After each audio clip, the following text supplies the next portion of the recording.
Dr. Jaffe, some practitioners use IV nutrients rather than oral supplements, especially vitamin C. But is IV therapy as effective? And are there certain circumstances where it will be more effective than oral supplementation? What are your thoughts? With regard to intravenous rather than oral supplements, and particularly vitamin C ascorbate,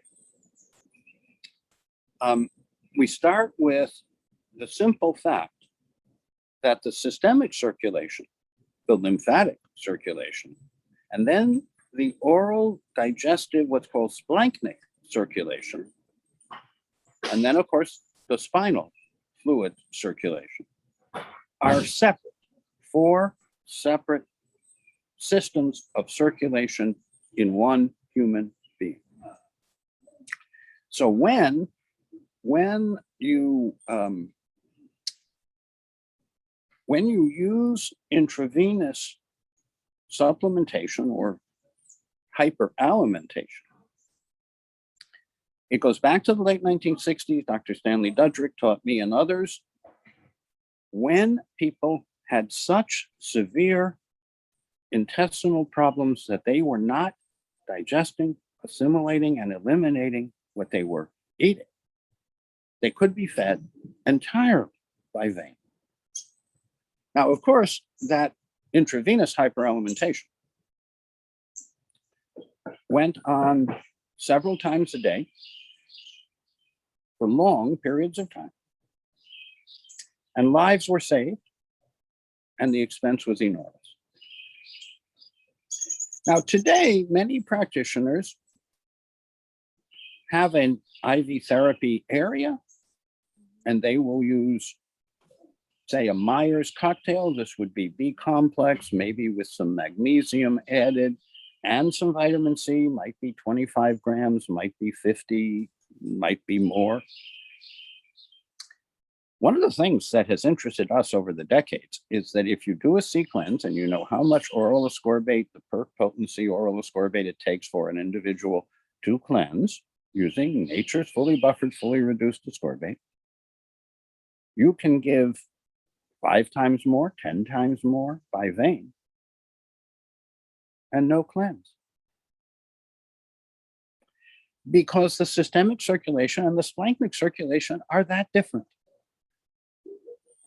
Now, this really surprised me because Dr. Hugh Riven, who was a pioneer along with Robert Cathcart in intravenous vitamins, especially ascorbate. I'll come find you.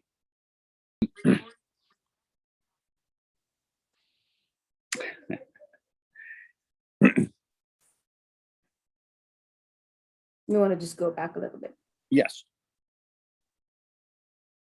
When we look at vitamin C by vein, we go back to stand on the shoulders of Stanley Dudrick and those who in the late 1960s were saving lives with complete hyperalimentation, originally using glucose, because glucose is a hexose and glucose is a source of energy. But glucose is also insulinogenic. And very often in the very people that you want to nourish by vein, you don't want an insulinogenic hexose. And the non-insulinogenic hexose is ascorbate. Fully buffered, fully reduced ascorbate. It comes in 25-gram vials. You can give 25, 50, 75 grams by vein to people who do the C cleanse orally and who know how much it takes for them to cleanse. And yet giving 5 times more or 10 times more by vein. You get a high peak level. We'll talk about that in a minute. The value of a high peak level is different than the effect of the C cleanse on the digestive tract. So we always do the oral C cleanse. We recommend the oral C cleanse and its related companion restorative, reparative supplements, knowing that we can achieve by vein peak levels dramatically higher than you can orally. So if you do your C cleanse and follow your oral intake, you will have a healthy vitamin C level in the 2 to 5 range. If you're using vitamin C by vein, you might want to target a 50 to 80 milligrams per deciliter right after the infusion. That's the peak level, peak target level.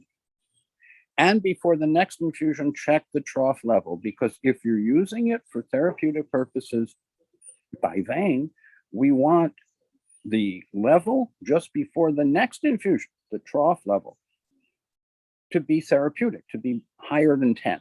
10 to 15 is my trough goal range. Now, that does mean giving intravenous vitamin C once or twice a day if you want to maintain peak and trough levels that are continuously therapeutic. Dr. Hugh Reardon did this in Wichita, Kansas. Other colleagues have done this.